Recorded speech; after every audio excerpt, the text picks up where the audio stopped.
yet. Someone might come in late.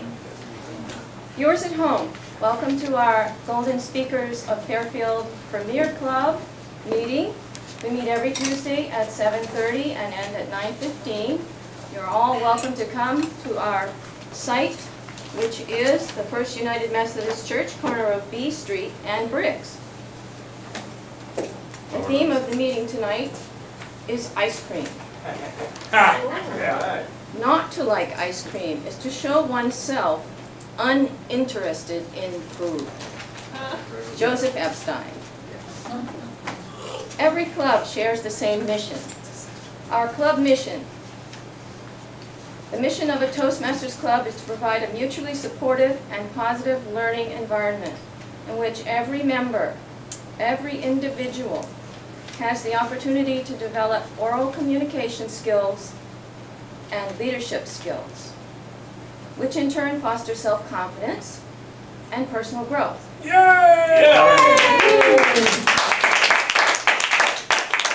That means the first thing we do is listen, then we think, then we speak. That's a very easy thing to remember. Listen, think, speak. I would like you all to indulge yourselves tonight in humming Happy Birthday. This relaxes the vocal cords and the throat. So, here we go.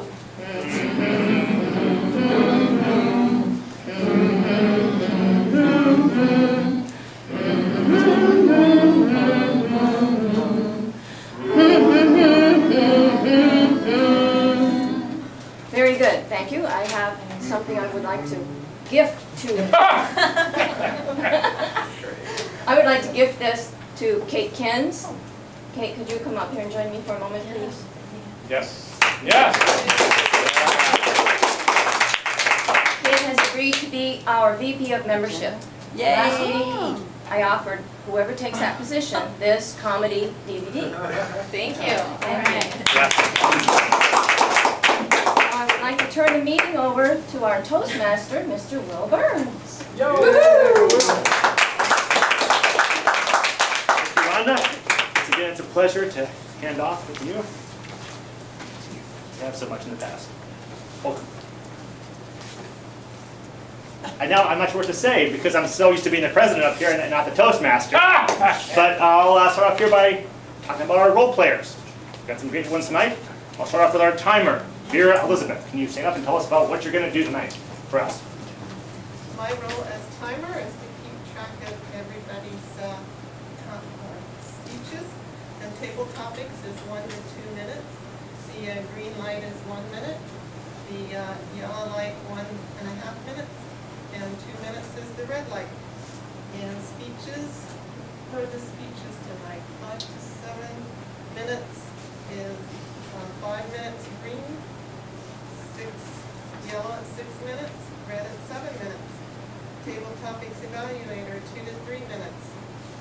2 minutes green, yellow at 2.5 minutes, red at 3 minutes. Speech evaluators, 2 to 3 minutes. Green at 2 minutes, yellow at 2.5 minutes, red at 3 minutes. All speakers and evaluators have a 30-second grace period after the red light.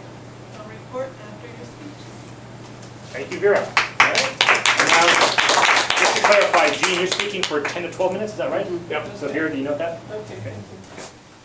Next, we have our counter, Mr. Scott Terry. Yo! Go ahead, Greetings, Scott. all. Take it away. The counter looks at our decisions that we make when we speak and how we could speak in a better way. Thus, we play this game of trying to tally our missteps so that we can learn from them. It isn't a penalty, it isn't a negative, it's just a learning process.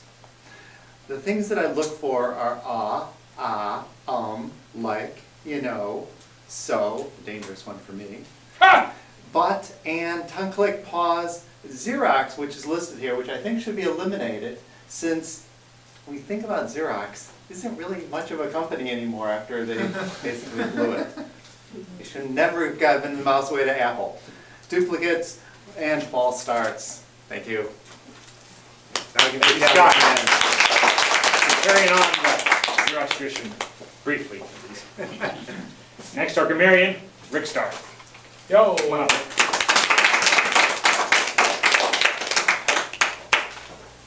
The role of the grammarian is to listen to the language that's used by the speakers during the meeting, make note of exceptionally good or bad uses of language, give a brief report at the end of the meeting, what I've heard or observed, and listen and tally the number of times the word of the day is used. And the word of the day is jovial. Yeah. Everyone say jovial. Jovial. And jovial is an adjective, and it means characterized by a hearty, joyous humor. And some synonyms are merry, joyful, and jolly. And using jovial in a sentence, he was so good-natured and jovial that he made me laugh in spite of myself. Jovial. Thank you. Thank you. All right. Thank you, Rick. And that fits in quite well, I think, with ice cream in some way. Yeah. We have our generally dilator, who is Stephanie Chambers, who we'll hear from later on in the meeting. We also have Vera pulling double duty here as the ballad and leader counter. And we have Marilyn, who will be our joke master and will tell us a joke a little bit later on. But now, it is my great pleasure to introduce our table topics master, Karen. What's her name? What's your name? Catherine. Or Kat, I guess if you. Catherine, no. Yeah.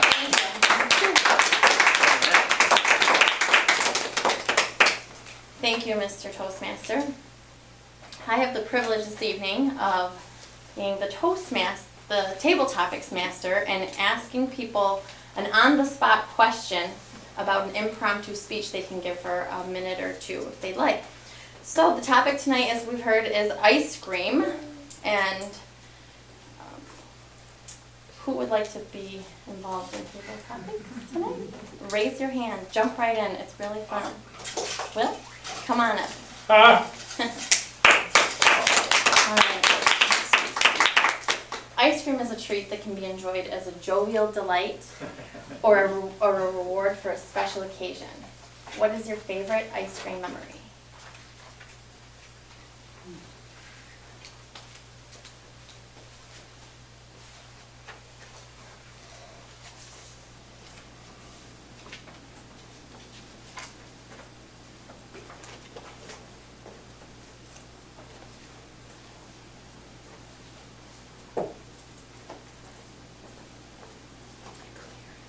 Fellow Toastmasters,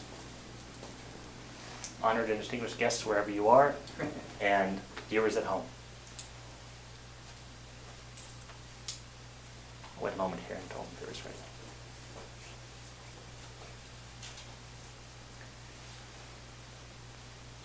She's okay. Okay. Ice cream. Ice cream to me means so many things. It's a thing of joy, it's a thing of it's a thing of temptation, because I actually am somewhat lactose intolerant, so I don't get to enjoy ice cream a lot, and when I do, I have to pay attention and kind of deal with that a little bit. So, but I love it. Ice cream, what's not to love, right? Okay. I'd like everybody here, raise your hands if you like ice cream. Anybody here? Everybody loves ice cream. And my favorite memory, ice cream, is actually just the general feeling I had when I became an adult, and I could enjoy it whenever I pleased, as much as I would care to. I used to eat. If it was Haagen-Dazs, which I love, I would eat the whole pint container of that. If it was the Breyers, I'd tongue back a little bit, maybe like the first fifth or so. Well, I didn't really keep track. I just kind of spooned out big things into the plate. But again, I had to exercise that self-control and manage that. And I think there's a principle in Greek ethics, I guess, about this approach between hedonism, anti-hedonism, and this middle. So there's anti-hedonism, which is the rejection of pleasure and passion. There is hedonism on the other side, which is to just pursue life for its passions, for whatever's good, whatever's fun. Broadly speaking, in the limited amount of time that I have to explain. But there's also a middle path of moderating those two. And you should take a moment here and just think about in your own life a choice you've made where you've had something that makes you jovial, something that you enjoy, that you've had to moderate in some ways, and it actually makes you feel better about that. Take a moment. Thank you.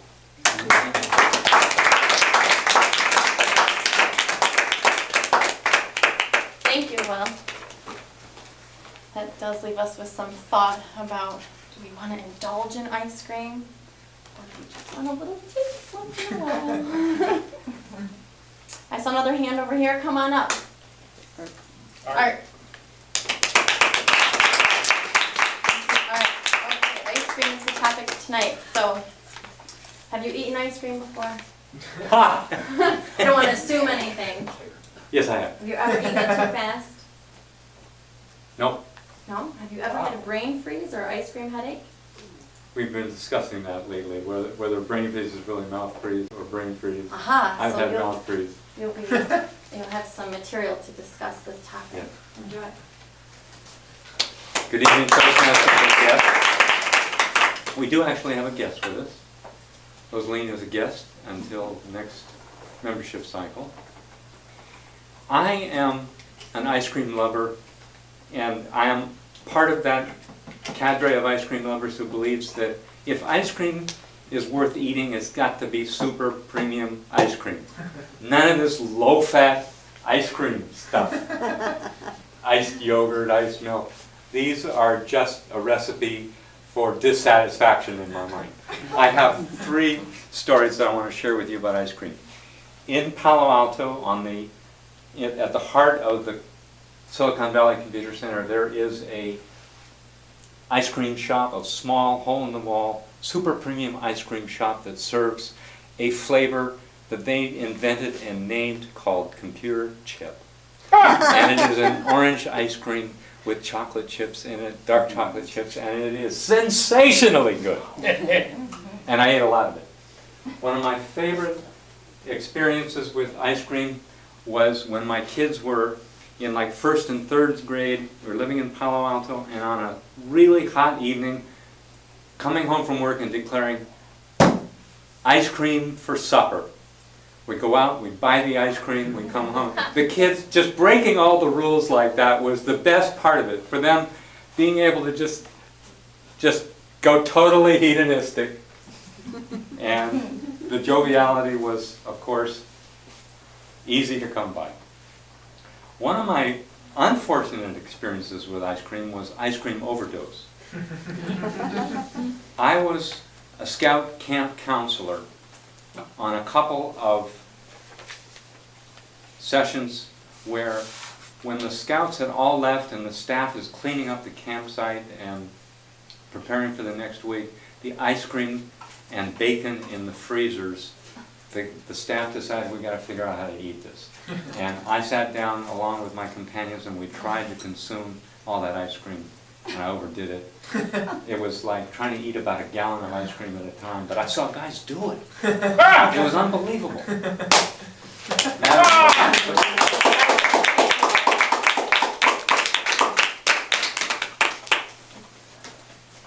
Well, we've certainly had some food for thought tonight. Okay, we had Will talk about what's not to love about ice cream, and Art also mentioned the same thing, but along those lines, maybe we could take a different spin. Any other hands for another table topic? Come on up.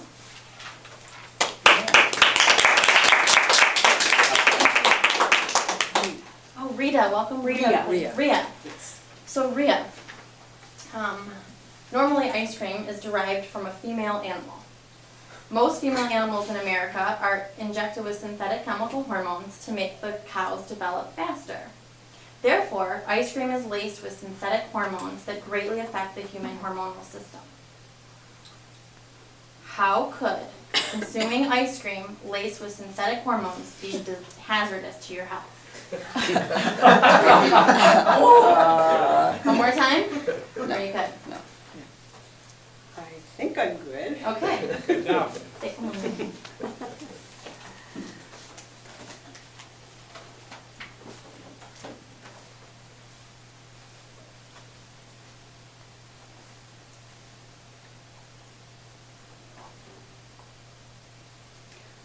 Good evening, Toastmasters, guests, viewers at home.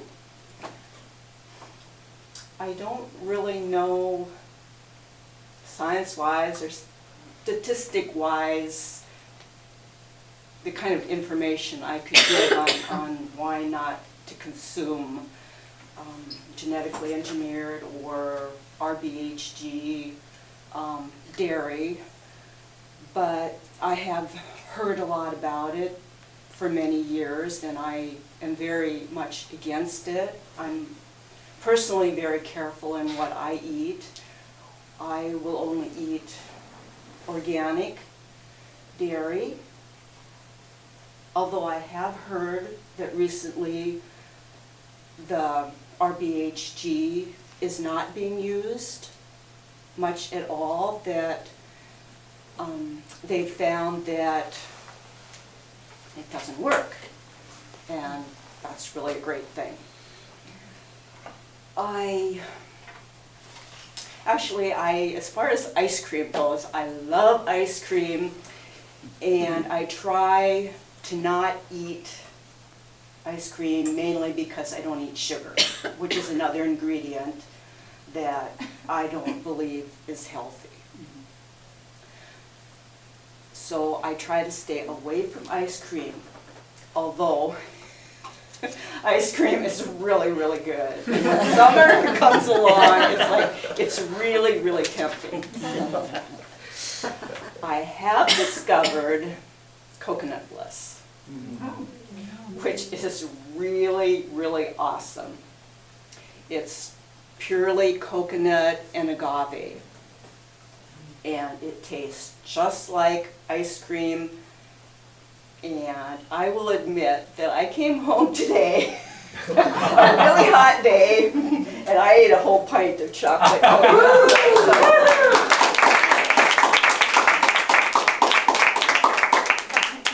Thank you. Very good. Do we have time for one more? We're done. Okay, well, thank you, Mr. Table Topic Master, Toastmaster.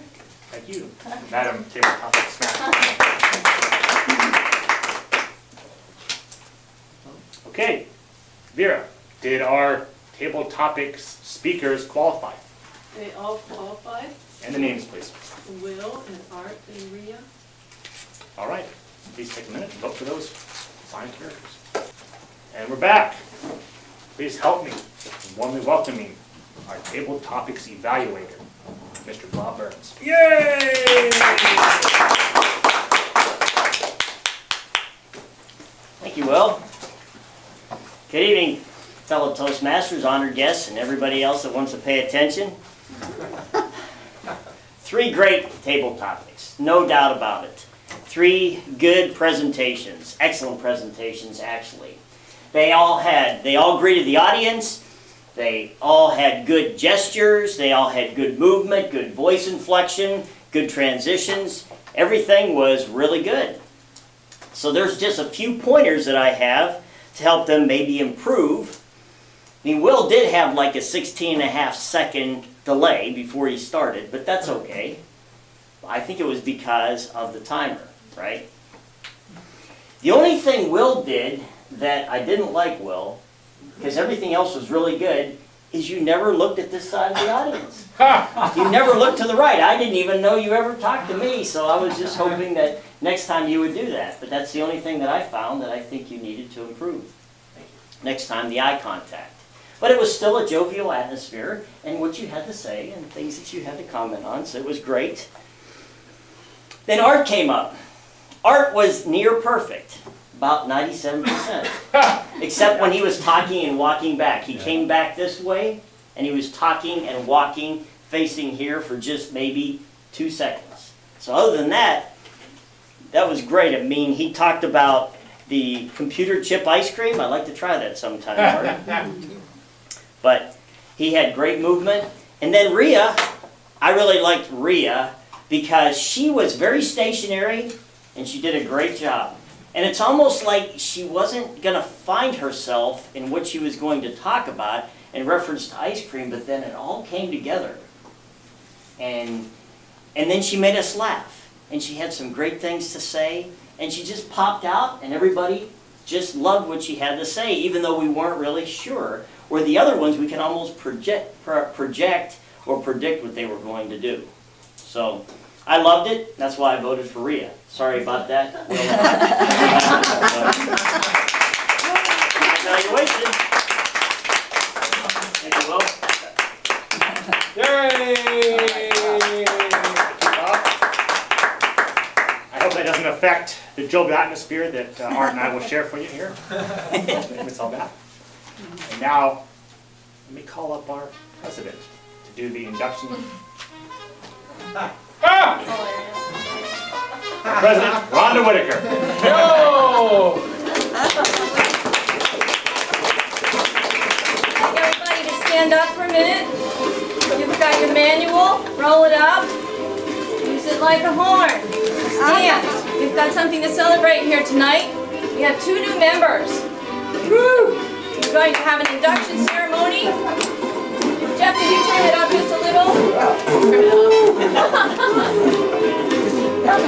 Okay, come on, move your bodies. You've already been sitting around all day at the computer, on the phone. Get your gestures going. Breathe. Shake. Shake. Come on, dance party. Who knows how to balk? Anybody know how to balk on stage?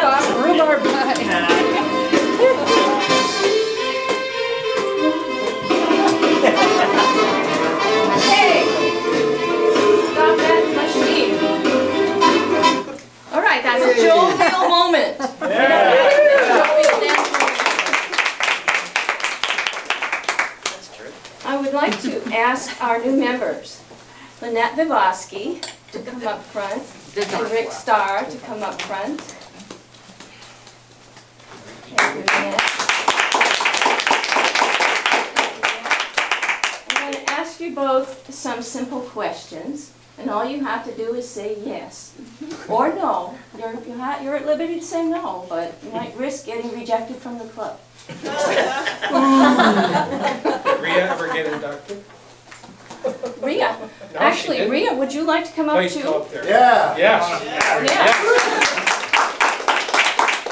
Anybody else who was never inducted? How about Catherine?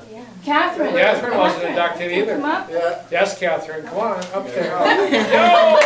Everybody's up there now. All right, so, very good. Come in closer so we can get you on camera. Yes, yes, yes. Yes, group picture, okay, good, good. Good. All right. I, as the inducting officer, am going to ask you a few questions. Membership in Toastmasters is a privilege, and the only way to gain the benefits of our program is to actively participate. Do you, Lynette Vivosky, Rick Starr, Rhea Singh, and Catherine Kens, promise to be active members of this club, Yes. Yes. Yes! to attend meetings regularly, Yes. Yes. and to prepare fully for your duties? Yes. Excellent. Do you also promise to fulfill the other points in the Toastmasters promise? That's vague. It is vague. Can we go to those points first? Oh my goodness, swear to that. It's Does in the front anybody of have any the name. points Yes, handy? yes, Yes. we do, yes. Okay. You do? We Okay, do, yes, yes. good. All right.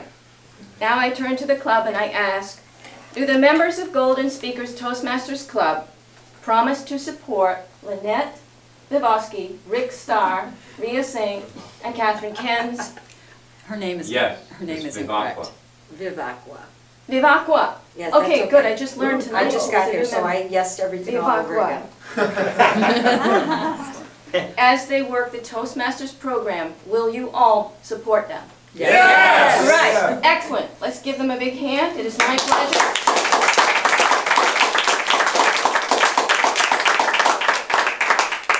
It is my pleasure to declare you as members of Golden Speakers Toastmasters Club. Yay!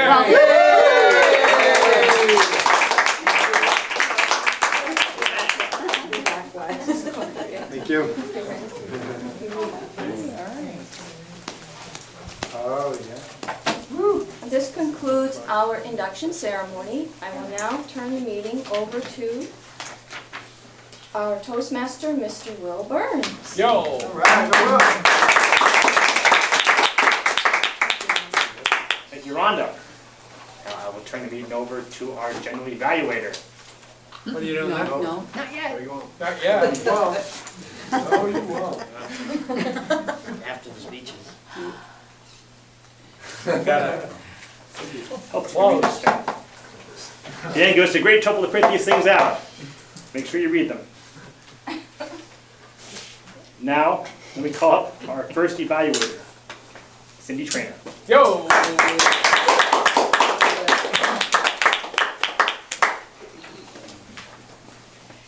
Mr. Jeff Shipley is doing project number 5 in the Competent Communicator Manual called Your Body Speaks.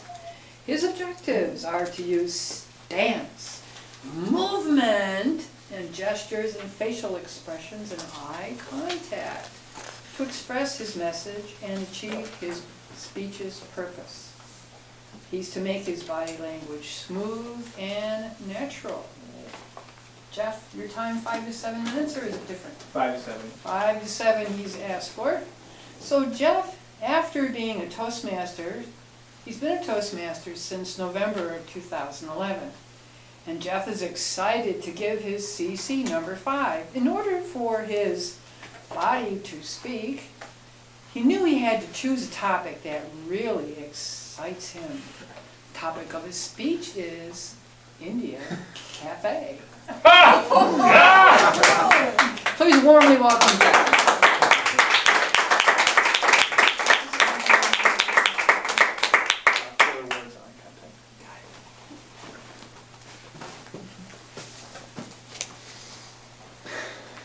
Fellow Toastmasters, honored and distinguished guests, and viewers at home.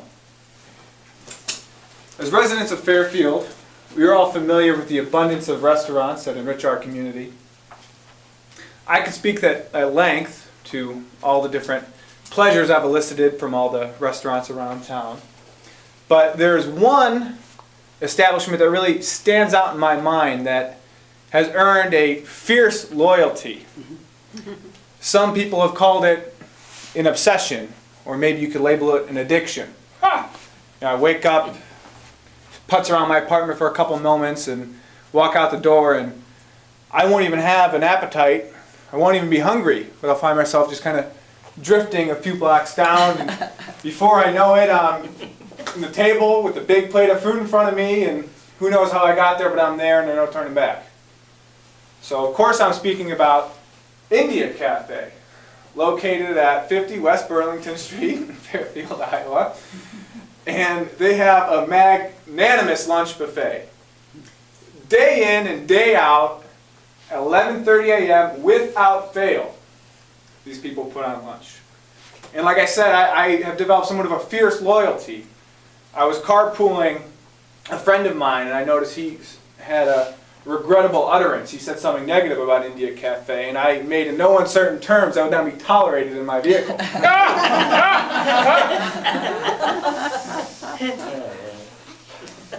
So it's the second you walk in the door,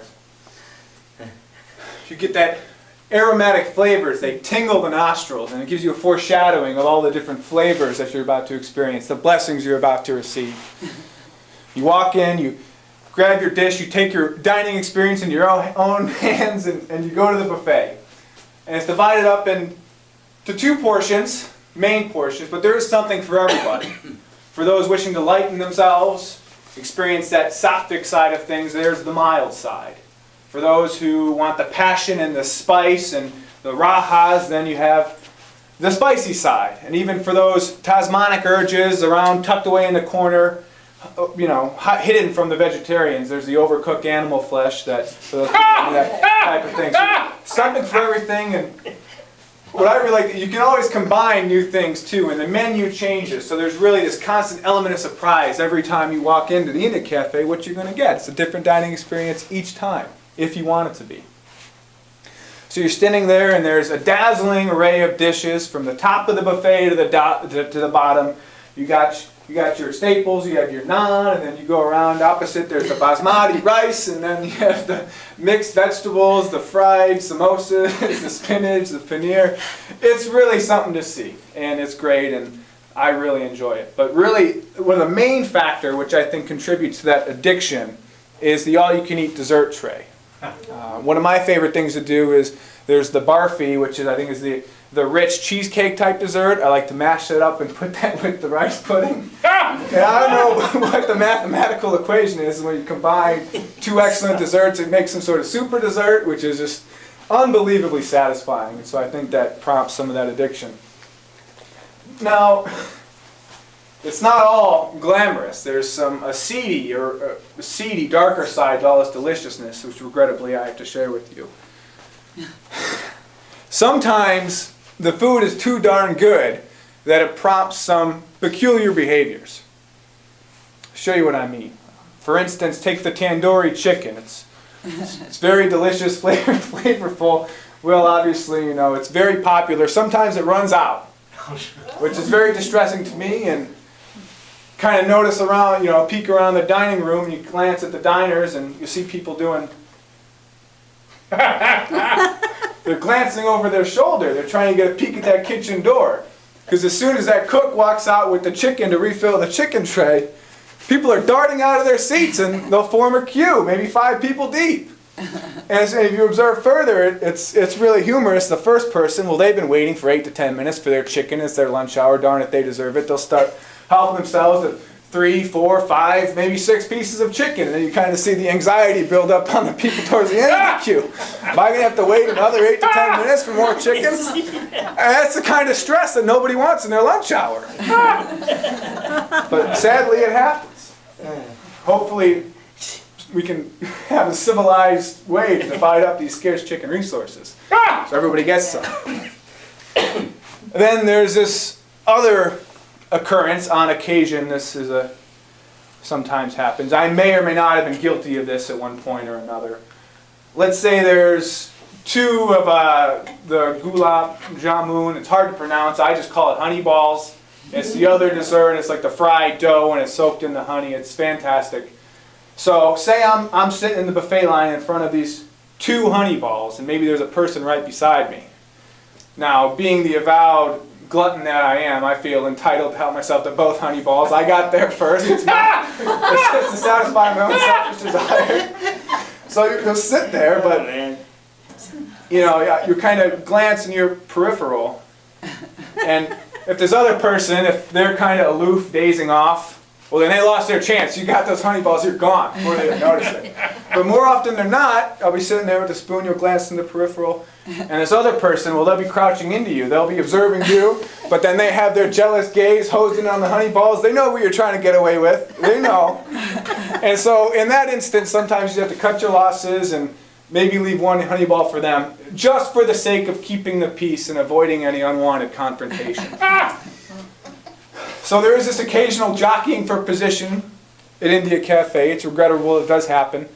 I don't think anyone's ever left India Cafe hungry. If they do, they're probably doing it wrong. When I leave, you know, maybe a stack of plates this high, I stumble to the cash register, it's getting hard to move, and oh, what have I done to myself? You know, you pay the man and you stumble home. It's, you know, you gotta rest. You gotta lay down. You gotta digest that food so you can be up there bright and early, hit the buffet as soon as it opens up the next day. Mr. Toastmaster. Yay!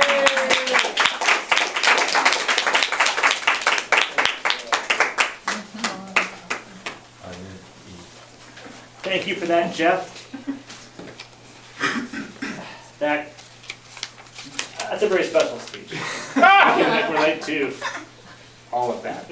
I go there not so much for the jovial atmosphere because it's always filled, but I'm a little ashamed of it. I know each day what they're serving, and I got to time out. Okay, Wednesday's going to be the Modern Paneer day. Thursday's the Sag Paneer. I got to get on there on Wednesday for the gulab jamun. And now, We're evaluating. 18 minutes to evaluate our when I think about and now it is my pleasure to bring up our next evaluator, Tom Trainer, who will evaluate Jean Simonton Craig. Mr. Toastmaster. Yes, more! Thank you. Mr. Toastmaster, fellow Toastmasters, honored and distinguished guest, viewers at home. Tonight, you're in for a special treat. Jean Simonton Craig, the queen of evaluators, is going to do a talk, and her title is Evaluation, a Mega Workout for the Mind. But she doesn't have a manual objective because this speech is being given under the requirements for a module, but it is not a canned module program. This is all original work from Jean that she has put together herself. So Jean Simonton Craig has been a Toastmaster since 2006, long time ago. She actually served as the president of Golden Speakers Toastmasters in 2007, 2008, and has served this club in other officer roles. In 2011, 2012, she was Area 92 Governor, which is the clubs within the 25, 30 miles. There's about 5 or 6 clubs that are in Area 92. She currently belongs to 3 clubs, including Conscious, spelled capital C, capital O, capital M, Communicators at the Iowa State Penitentiary, also Speakers Trust, the Advanced Club, and Golden Speakers. Con was their idea. They came up with their title, the prisoners themselves. Con, C-O-N, all caps. Jean received a master's degree in education in 1990. What you think about that? What do you believe? A real master's in education. In her studies, she was introduced to Dr. Benjamin Bloom's famous taxonomy or hierarchy and was fascinated with its application to systematic building in the area of thinking skills. Her talk today integrates Dr. Bloom's taxonomy with the essential Toastmaster concept and activity of evaluation. Please help me warmly welcome Jean. She'll be doing 10 to 12 minutes. Please welcome warmly Jean Simonton Craig, almost here, coming soon to the theater near you. Yay! Yes, ma'am. Got it. Okay. All right.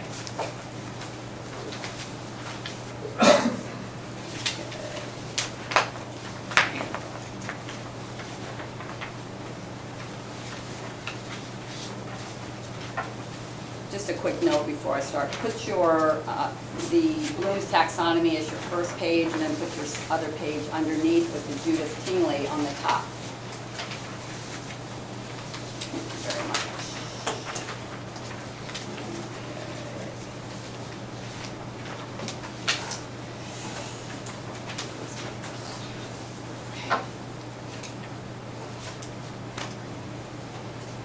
Fellow Toastmasters, guests, viewers at home, I love to evaluate. I love to work out my physical muscles and my mental muscles. That's why I love to evaluate, because I get a very complex workout of my mind when I evaluate. It's back on, however, so you guys don't get distracted.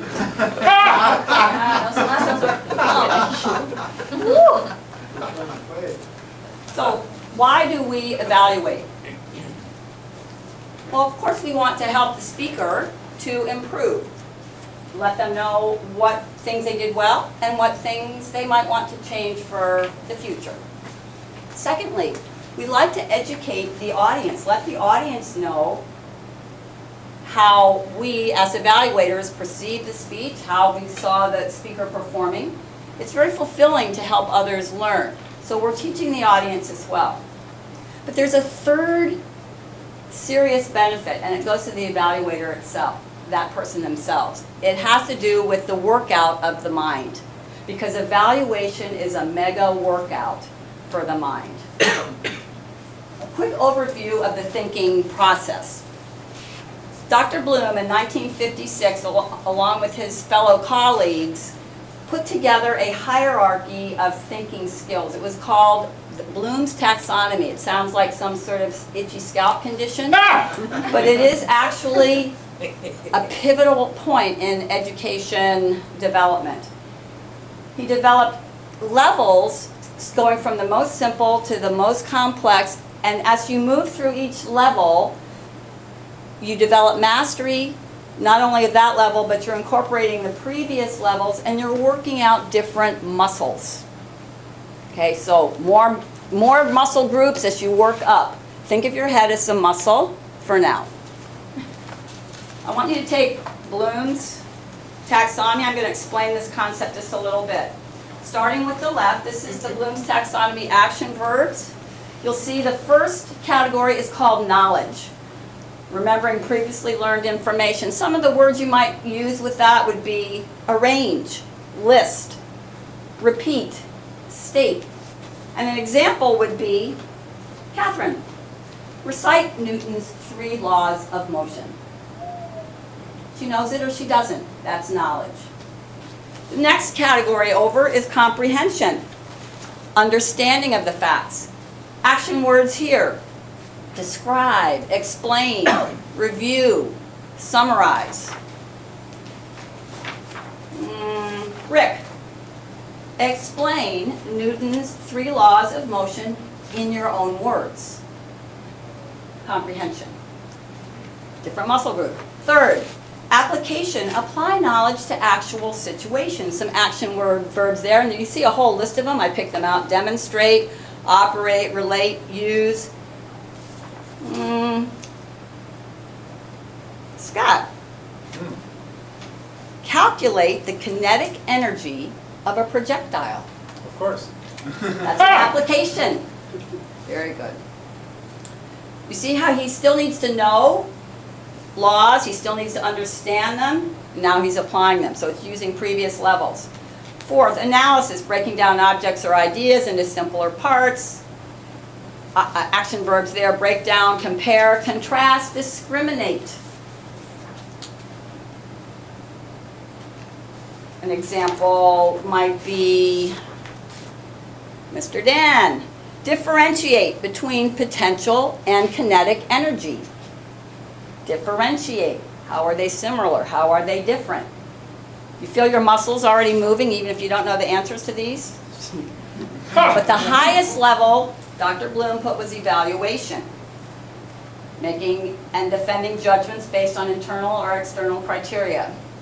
Assess, defend, interpret, rate.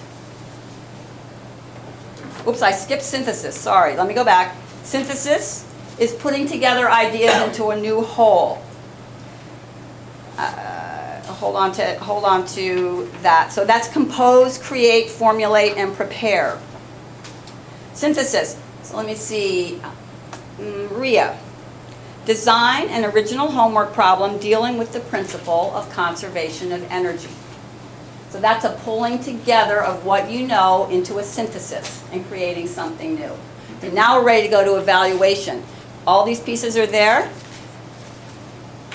And now we look, how do we assess, how do we defend, how do we interpret, how do we rate, for example, RIA's homework problem.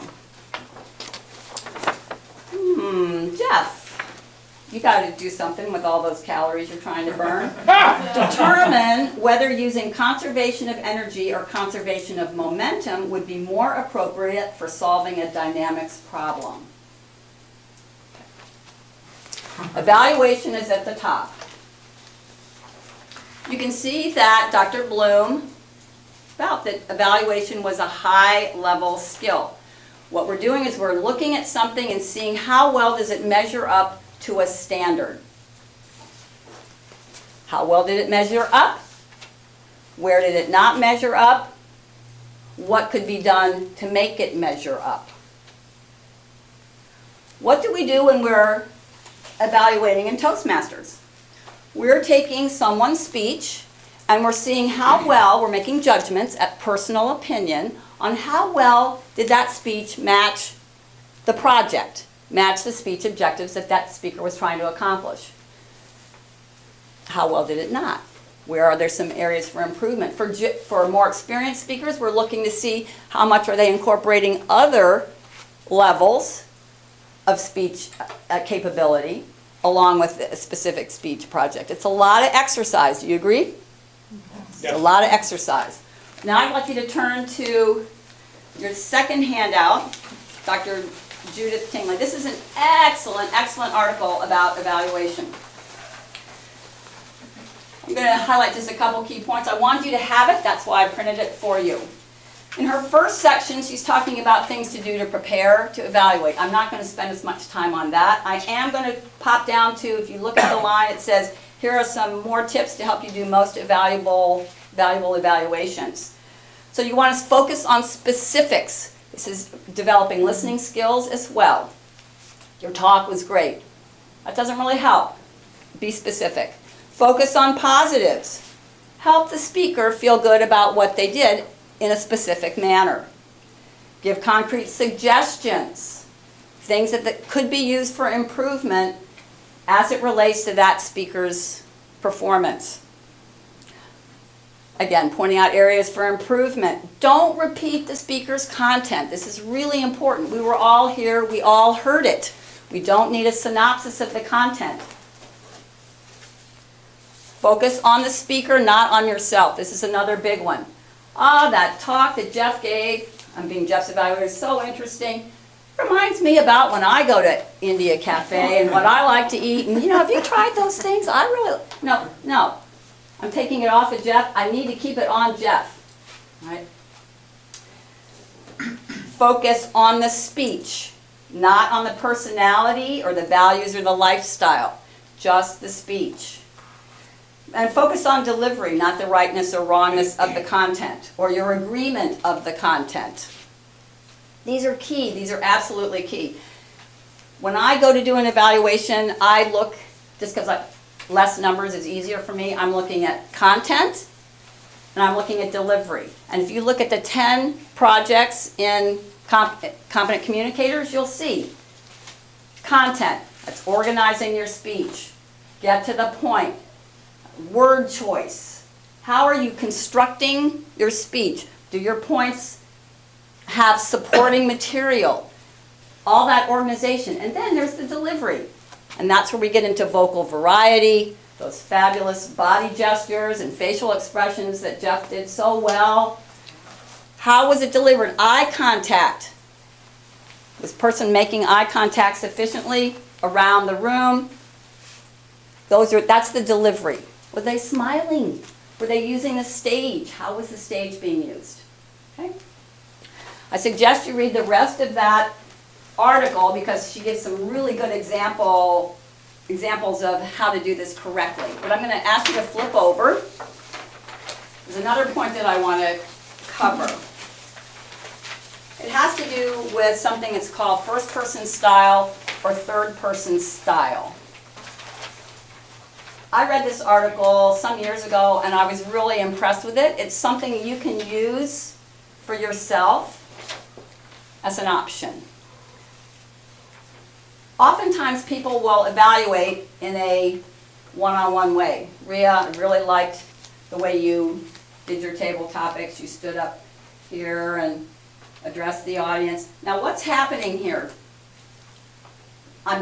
None of the rest of you are involved with this. It's almost like a one-on-one coaching that I'm doing with Rhea. That may not be so good. May not be so good. Secondly, if I say, but Rhea, I gotta tell you, you really blew it on this one thing that you said. I mean, really? It was really bad.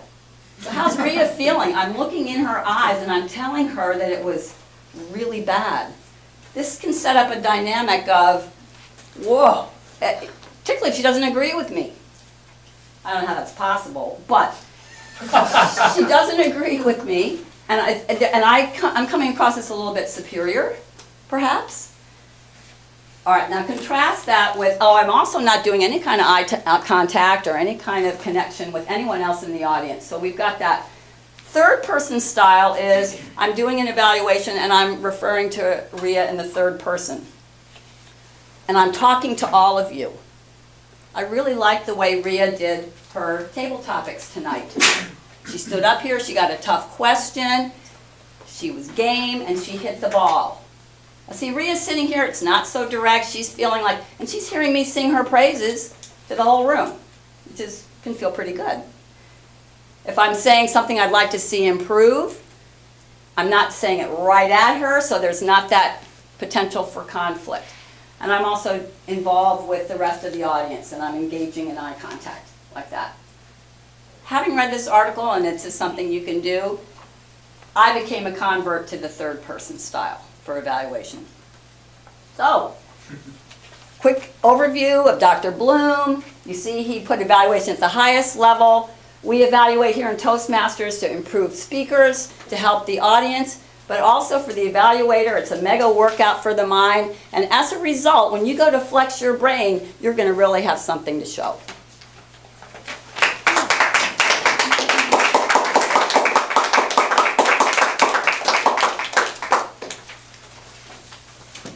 Thank you, Jean, for leading us in that workout there. Yo! And now let's take 2 minutes to evaluate the speaker. We'll come back. Now, we'll ask our timer, did both of our speakers qualify? They did very well. Good. And the names of the speakers? We have 2 speeches, it's Jeff and Jean. You want the table topics? Nope, that's all. Thank you, Vera. So please vote for best speaker. Your options are Jean and Jeff. All right, welcome back once again. We voted for our speakers, so you know what time it is now. We're going to move into evaluations. And to lead us in this exciting journey, I will call up our general evaluator, Stephanie Chambers.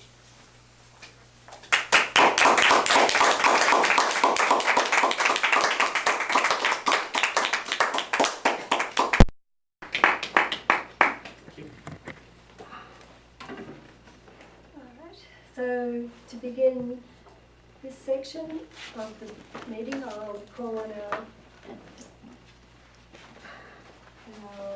evaluator of Jeff Shipley's talks.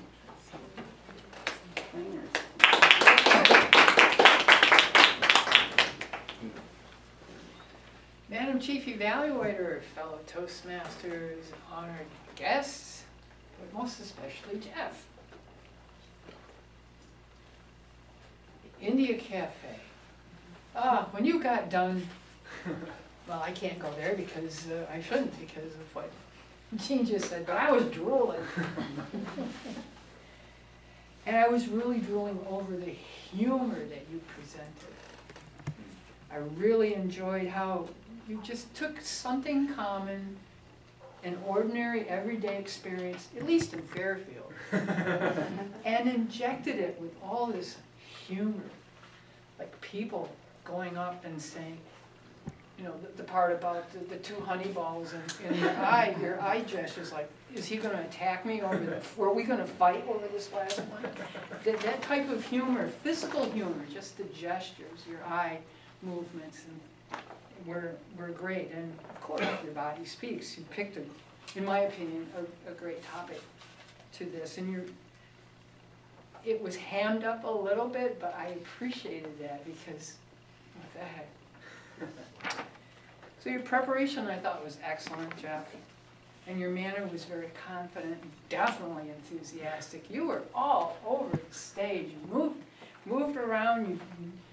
You weren't stuck in one spot. And I saw great eye contact with everyone. I definitely, sitting in the back row, I could hear you very well. I felt very included in your talk. Your gestures were natural. And I liked how when you said the words unbelievably satisfying, you put both hands like, unbelievable. If you had staged some of that, it looked very natural and not acted out, which I appreciated it. And your body movement was purposeful and smooth, and eye contact. I established the visual bonds. Your facial expression was animated, friendly, definitely, and genuine. Your speech purpose to me was clear. You just delivered a slice of life in Fairfield about one of your favorite topics, food. What I would like to have seen you done, and maybe you were doing this all along and I wasn't picking up on it, was that the use of your stage. There's a gentleman that the club has a DVD of that he was a District 19, one of the presenters. He told people how to use the stage and how to kind of choreograph the speech. He said, now, one of his examples was that if you have somebody sitting at home in the living room and you give the speech from this position, and then something else happens in the speech, and then there's a funeral home maybe, and the funeral, it happens in here, but then later on you talk about supper that night, but you do it from the same position you're having supper in your funeral home. That doesn't work. So you'd like to be able to choreograph, and when you were talking about the buffet, go back to where you established the buffet, physically, and that helps connect it all in our minds. Great speech, look forward to many more. Thank you very much, Jeff.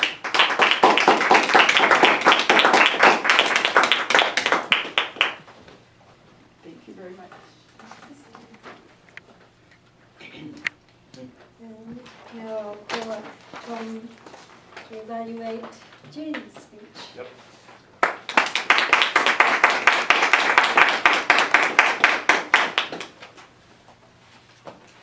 Madam General Evaluator, fellow Toastmasters, honored guests, viewers at home, but most especially Jean.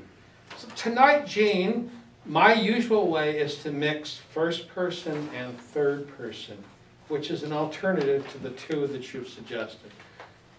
I'm going to use both of them in this, and I tend to most of the time anyway. I'm going to use a long form evaluation, which has been part of one of the modules. And for this type of speech, it's perfect because it covers a lot more detail than our short version. Preparation, 5. Speech value, 5, being superior. Manual assignment, did your objectives, 5. Opening, 5, you really brought us in. You had us engaged. You pulled us in with questions. You had a nice upbeat, and you were talking about yourself, which is great.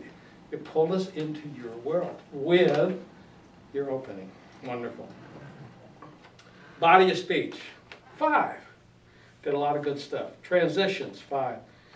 Go back to the body. I didn't hear you mention that one of the things that we'd like to see is using the manual when we're doing an evaluation. Minor point, but it is, if we're talking about evaluation, it's a key to doing a thorough, complete evaluation. Transitions were perfect. Conclusion, I liked you reviewed the content. I would have liked to see a little bit more specifics, and I think that's a follow-on that we could do with more time. I know you were constrained by the master of time. We'll look into that. We know this person, so we can twist arms. Voice, great. Language, great. Appearance, stunning. Different shoes. And the bag. Oh yes, the bag matches. Appearance, outstanding. Manner, outstanding. Physical actions. One of the things that, like I said, I would like to see that we don't, all of us should generally be specifically first person or third person. There's a good mix. Sometimes less is more. She was very funny when she talked about her itchy scalp. Something that I would like Jean to do is twice tonight in your transition back here, you did the unthinkable. You turned your back on the audience. It's easier to back around. Showing my lats. Right. And if to shun someone is to turn your back on them, at that level, you can work your way into it. It's just a very subtle point. Bob brought it up also. It's the little things at her level that make the difference. She's going to go to state this year. She's going to represent this club and the area and our division. Do it right. Madam General Evaluator, Ms. Jovial.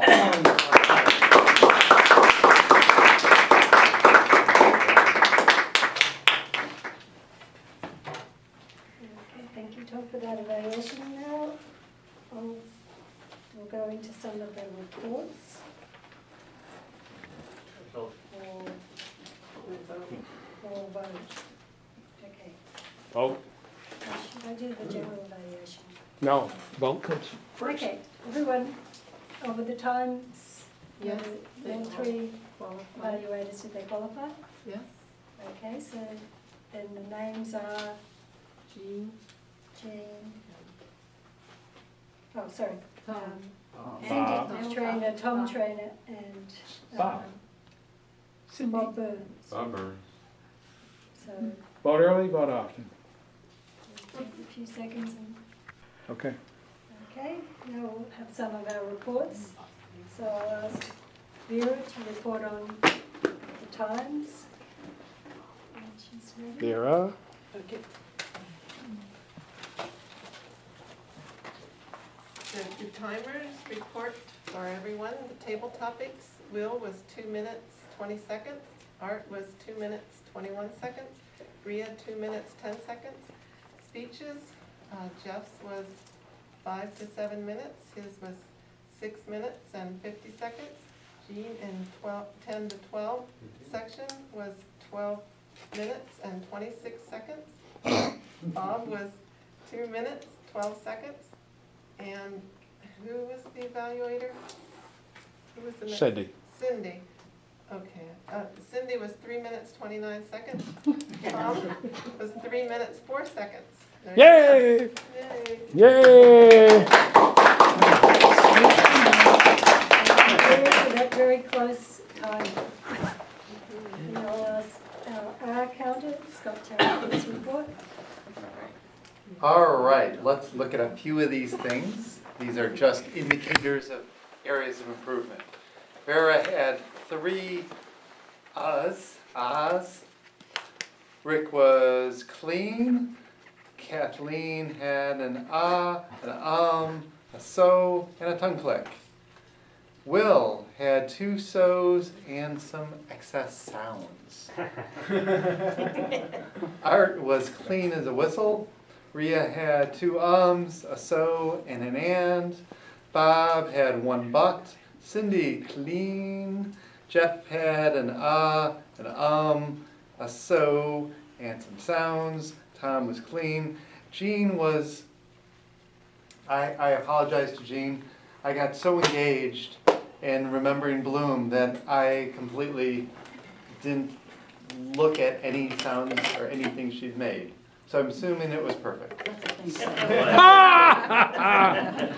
Stephanie had an 2 so's and an and 1 positive note for Stephanie, which I'm saying in public, no sounds. Excellent. Yo! All right.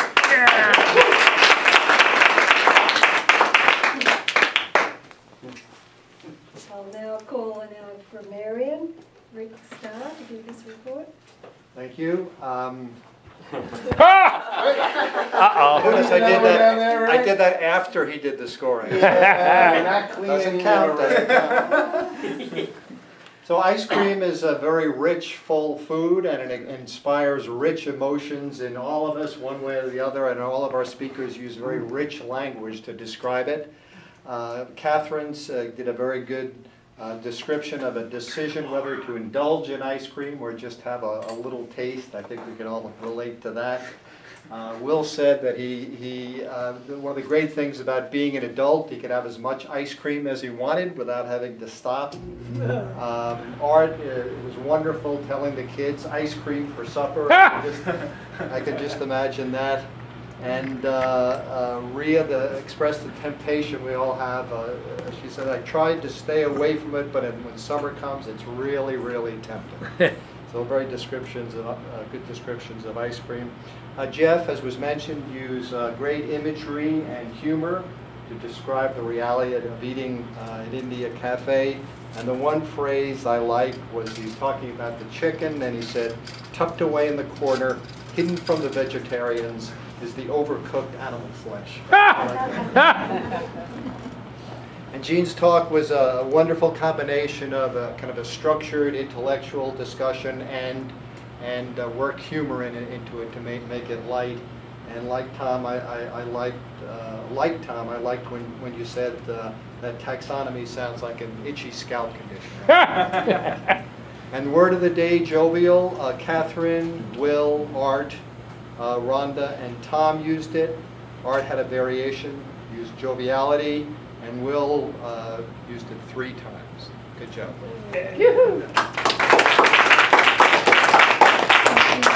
Very thorough report. And now I'll ask Marilyn to give us a joke for you. Yay! Right.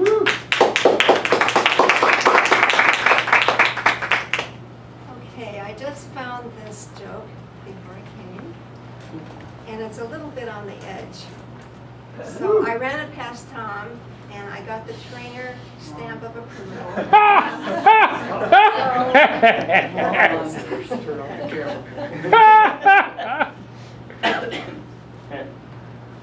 My flight was being served by an obviously gay flight attendant who seemed to put everyone in a very jovial mood as he served his food and drinks. As the plane prepared to descend, he came swishing down the aisle and told us, "Captain Marvey has asked me to announce that he'll be landing his big scary plane shortly, so lovely people, if you could just put your trays up, that would be super." On his trip back up the aisle, he noticed this well-dressed and rather exotic-looking foreign lady hadn't moved a muscle. "Perhaps you didn't hear me over those big brute engines, but I asked you to raise your traysy poo so the main man can pity-pat us on the ground." She calmly turned her head and said, "In my country, I am called a princess, and I take orders from no one." To which I swear the flight attendant replied without missing a beat, "Well, sweet cheeks, in my country I'm called the queen, so I outrank you. Tray up, babe, I say."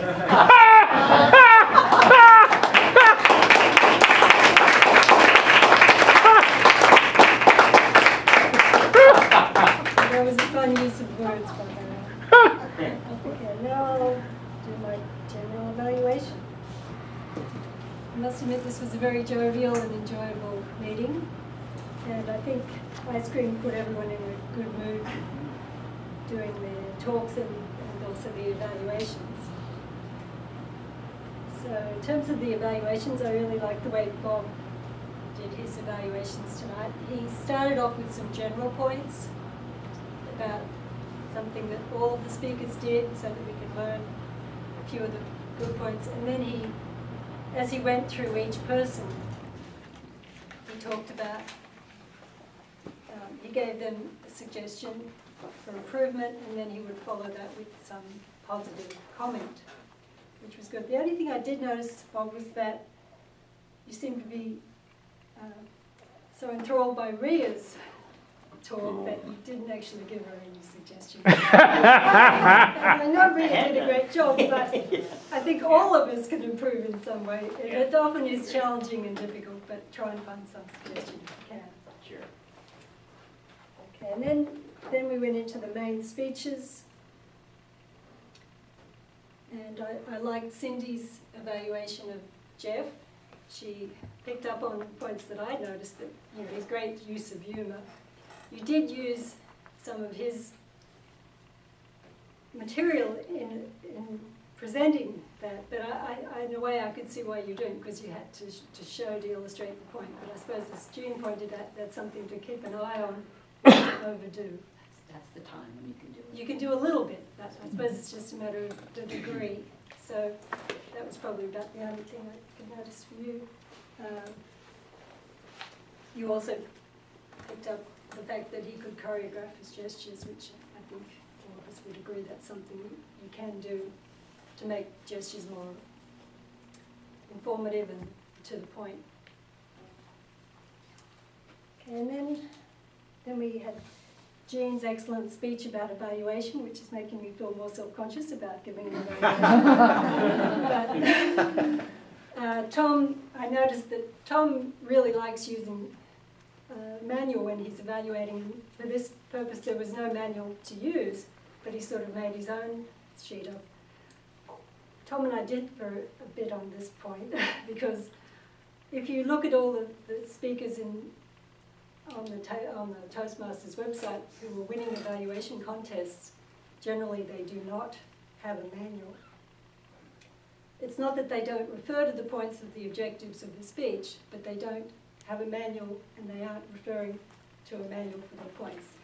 Mainly because I think they have to show that they, have the ability to memorize this material. So that's something I think I would encourage the evaluators to try and do if they want to practice to be able to win the evaluation contest at Toastmasters.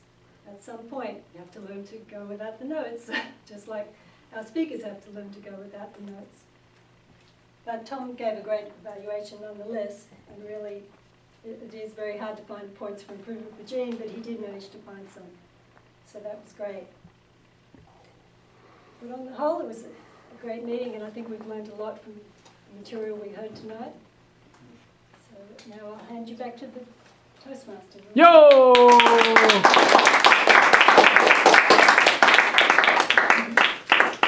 Thank you, Stephanie.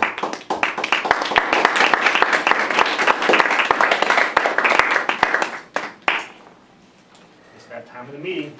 Time for the awards. Start it off here. Best table topics.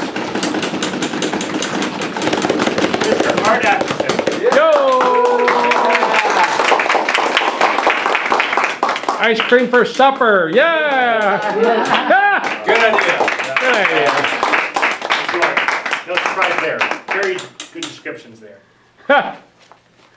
Next up, best evaluator. Yo! Bob Burns. Yes, yes. Okay.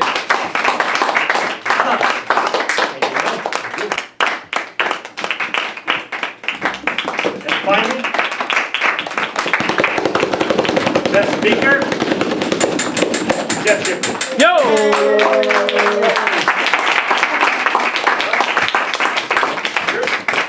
And number 5. Yo!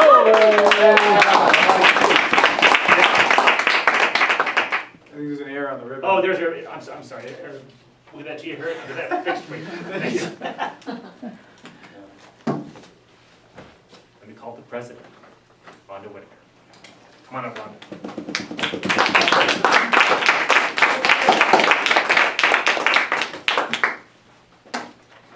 This was a lovely meeting tonight, very lively and happy, enthusiastic people participating. Jovial. Pardon? Jovial. Jovial, the big word, jovial. Right. Jovially, I would like to ask Dan, our VP Education, if he could speak to us briefly about a survey form that's available online on the International Toastmasters site.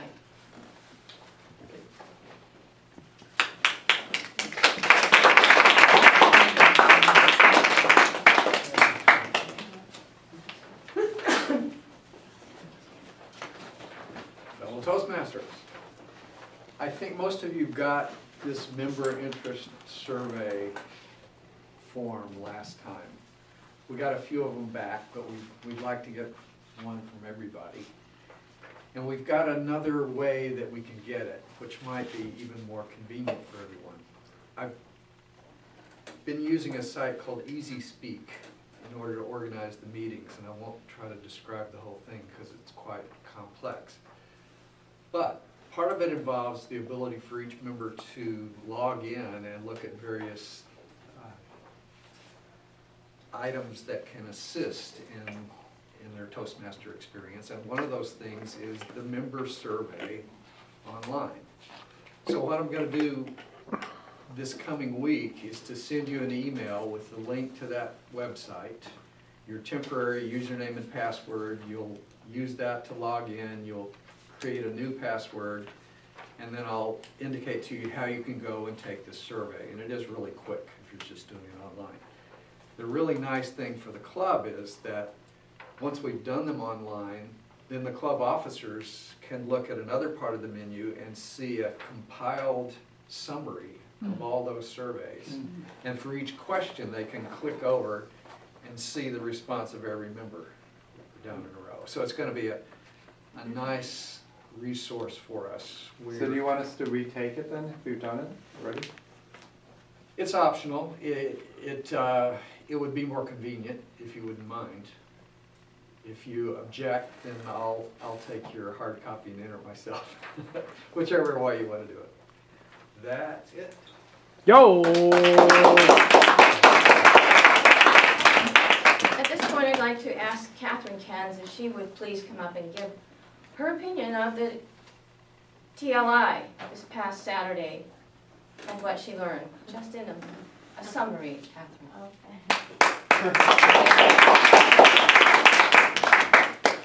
I had an opportunity to attend training this weekend, and I say that gently with my fingers like that because I have a definition in my mind of what I would envision training to be, and with all due respect to Toastmasters, my idea of training of Toastmasters did not seem to line up with the training that I received this weekend.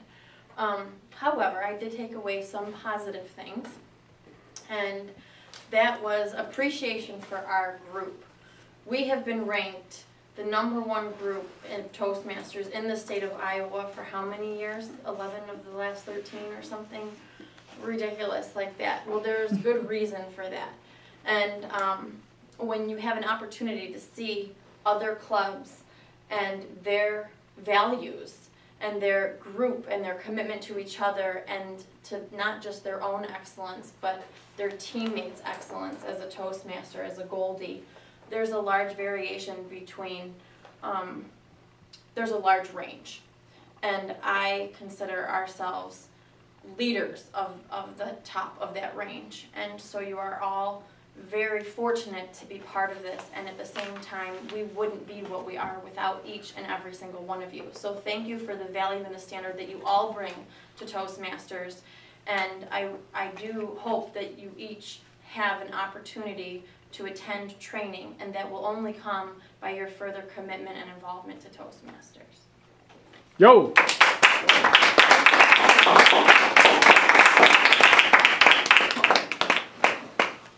I would like to let you know that District 19 is moving to social media for reports and bulletins. So we will be doing some education with that and encouraging people to use their computer more. Is there anyone here who doesn't have a computer? Everybody here knows how to get on the websites? Raise your hand if you do. Which one? We need to send out the links. International, Toastmasters International. Okay, well, we'll work on that approach. Are there any suggestions? Does anybody need any help getting on the International Toastmasters site? If you could send out the links again, that would be good. Okay. They need to know their member number, which is on their magazine. If you find your magazine, you find your member number, you can get on. Simple. And like once you put it in, it seems to Once you put it in, it creates a password, you're in. What's your magazine then? Toastmasters magazine? You should be getting it, Toastmasters, the monthly one that you get. monthly magazine. If you're not getting it, we need to check. Yeah, I'm not getting Okay, So if I just joined, I'll get it in the next week or two? Month, your member number is also listed on the roster that Art sends out. yes. So watch for Art's updated member list. That's it tonight. Thank you everyone for making this an exceptionally good meeting. Art? One short item.